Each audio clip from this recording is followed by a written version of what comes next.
पहिला वर्ग आहे जो देवाला मानतही नाही आणि देवाला जाणतही नाही, हा पहिला वर्ग आहे. दुसरा वर्ग आहे जो देवाला मानतोही आणि देवाला जाणतोही.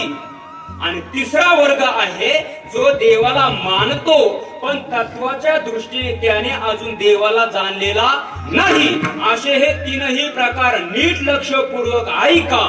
कीर्तन संपल्यानंतर, खिचडी महाप्रसाद घेतल्यानंतर, घरी गेल्यानंतर, अंथरूण टाकल्यानंतर, अंथरुणावर पडल्या पडल्या आपण आपल्या मनालाच प्रश्न विचारा की या तिन्ही पैकी आपला नंबर नेमका कोणत्या तेव्हा आहे का नाही.